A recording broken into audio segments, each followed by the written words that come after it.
શાળા પ્રવેશોત્સવ 2023 ઉજવણી ઉજ્જવળ ભવિષ્યની વિધાનસભાના અધ્યક્ષ શ્રી શંકરભાઈ ચૌધરીએ થરાદ તાલુકાની થરા, મોરથલ અને થેરવાડા ગામની પ્રાથમિક શાળાઓમાં બાળકોને કુમકુમ તિલક કરી શૈક્ષણિક કીટ આપી શાળા પ્રવેશોત્સવ કરાયો હતો। આ જ્ઞાનની સદીમાં આપણા બાળકોને પૂરતો સમય આપી તેને પ્રોત્સાહિત કરી આગળ વધવા પ્રેરણા આપીએ એવું વિધાનસભાના અધ્યક્ષ શંકરભાઈ ચૌધરીએ જણાવ્યું હતું।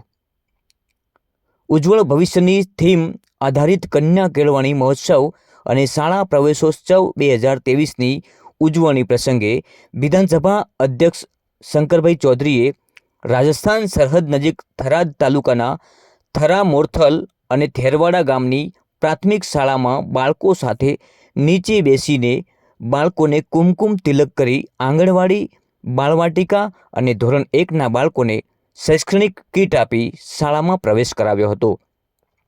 આ પ્રસંગે વિધાનસભાના અધ્યક્ષ શંકરભાઈ ચૌધરીએ શાળામાં પ્રવેશ મેળવનાર બાળકોને ઉજ્જવળ ભવિષ્યની શુભેચ્છાઓ પાઠવી હતી અને શુભેચ્છાઓ પાઠવતા જણાવ્યું હતું કે આપણા જીવનના સંસ્કારો પૈકી શાળા પ્રવેશ પણ એક સંસ્કાર છે।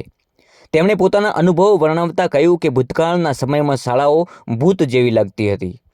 શાળાએ જતા ડરતા હતા। સોટી વાગે ચમચમ અને વિદ્યા આવે રમઝમ જેવા સૂત્રો પણ બોલવામાં આવતા હતા, પરંતુ આજે શિક્ષણ ક્ષેત્રે ક્રાંતિકારી અમૂલ પરિવર્તન આવ્યું છે। એ આપણા લોકપ્રિય પ્રધાનમંત્રી નરેન્દ્ર મોદી શરૂ કરેલા કન્યા કેળવણી મહોત્સવ અને શાળા પ્રવેશોત્સવનો આભારી છે। આજે સમગ્ર રાજ્યમાં શાળા પ્રવેશોત્સવની ઉત્સવની જેમ ઉજવવામાં આવે છે, જેના લીધે ડ્રોપ આઉટ રેશિયો ઘટ્યો છે અને બાળકોનું 100% નામાંકન થાય છે।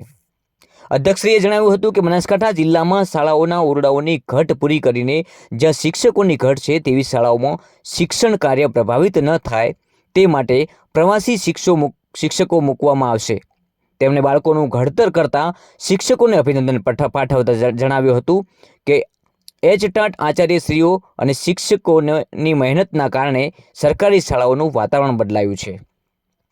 અધ્યક્ષશ્રીએ જણાવ્યું હતું કે સરકાર આપણા બાળકોના શિક્ષણની ચિંતા કરે છે। આ જ્ઞાનની સદીમાં આપણા બાળકોને પૂરતો સમય આપી તેને પ્રોત્સાહિત કરી આગળ વધવા પ્રેરણા આપીએ। આજના સમયમાં કોઈપણ બાળક શિક્ષણમાં માધ્યમથી આગળ વધી શકે। મા બાપે દીકરા દીકરીનો સમાન રીતે પ્રેમ લાગણીથી ઉછેરીને તેને સારા સંસ્કારો આપી ઘડતર કરવું જોઈએ। શિક્ષકના વાણી, વર્તન અને આચાર ચરણમાંથી પણ બાળકો અને ગામ લોકો શીખતા હોય છે, ત્યારે બાળકોના ઘડતરમાં શિક્ષકોની ભૂમિકા ખૂબ અગત્યની હોય છે। અધ્યક્ષશ્રીએ જણાવ્યું હતું કે તમે મારા મૂકેલા વિશ્વાસ પર ખરા ઉતરવાનો પ્રયત્ન કાયમ કરતો રહીશ। રાહને નવો તાલુકો બનાવવાની દિશામાં આગળ વધી રહ્યા છીએ। આ ધરતીને પાણીની લથબથ કરવા અભિયાન પણ ઉપાડ્યું છે। આ વિસ્તારના તળાવો ભરવા પણ રાજ્ય સરકારે 1400 કરોડ મંજૂર કર્યા છે। થરાદ ખાતે ₹30 કરોડના ખર્ચથી આધુનિક ફેસિલિટીવાળી હોસ્પિટલ બનાવવામાં આવશે। થરાદના વિસ્તારના લોકોને રોજગારી મળી રહે તે માટે થરાદ ખાતે GIDC મંજૂર કરવામાં આવી છે। આપણા દીકરા દીકરીઓને ઘર વગર સ્પર્ધાત્મક પરીક્ષા ગામમાં બીજા તહેવાર ઉજવાય છે, એક શાળા પ્રવેશ ઉત્સવ તરીકે આને ઉજવો અને બાળકને શાળા ગમવી જોઈએ આવું વાતાવરણ ઊભું કરો। આજે એનું પરિણામ છે 100% નામાંકન અને 0 ડ્રોપ આઉટ રેટ કરવા માટેનું અભિયાન લીધું। જેટલા બાળકો નિશાળમાં આવે છે બધા દાખલ થાય, બધા ભણે એ માટે પરિણામ પણ ધીમે ધીમે આવવા માંડ્યું। શાળામાં દાનાભાઈ હું જ્યારે ભણતા ત્યારે 1 થી 4 ધોરણની સ્કૂલ અને ઓરડો એક ઓરડો। સરકારને આપણા સંતાનો માટેની વિશેષ ચિંતા છે। જ્ઞાનની સદી છે, ક્વોલિટી એજ્યુકેશનનો ટાઈમ આવ્યો। જ્ઞાનની સદીમાં ગરીબમાં ગરીબ ઝૂંપડામાં રહેલા પરિવારનો, જેના મા બાપને ગામમાં કોઈ ન ઓળખતા હોય એવા પરિવારનો પણ દીકરો કે દીકરી જો ભણીને આગળ આવશે તો એ પાંચામાં પૂજાતું થઈ જશે। આ જ્ઞાનની સદી છે અને એમાં આખી સરકાર કામે લાગી છે।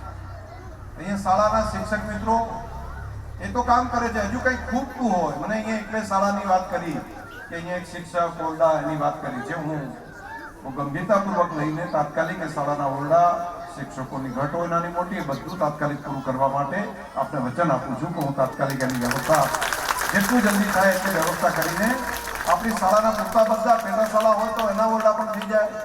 અહીંયા સ્કૂલમાં કંઈ આગા પાછું હશે તો સ્પેશિયલ જરૂર પડે તો પૂરતા પ્રવાસી શિક્ષકો, અને પ્રવાસી શિક્ષકમાં પણ અત્યારે મળે તેના કરતાં વધારે પગાર સાથે કોઈ ખૂટતું હોય તો એ પણ તાત્કાલિક એનો અમલ થાય એવી વ્યવસ્થા પણ આપણે કરવાનું આયોજન રાજ્ય સરકારે વિચાર્યું છે. હું એમાં પૂરેપૂરો સહયોગ કરીશ.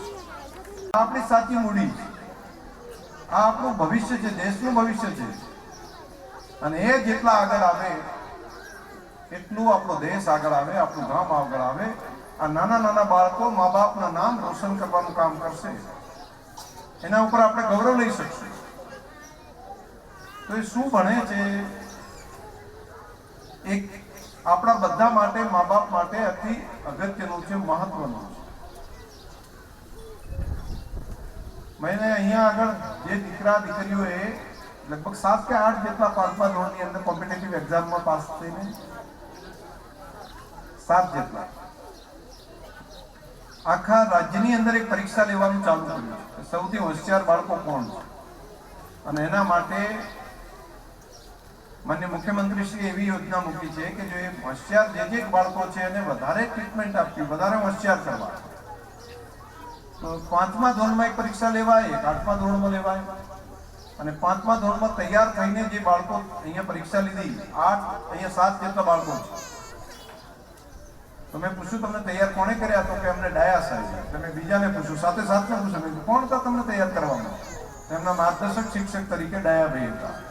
તો એક વખત આ ડાયાભાઈએ 7 શિક્ષકો માટે તૈયારી કરી, એના માટે એક વખત જોરદાર તાલીઓ પાડીને વધાવો એમને.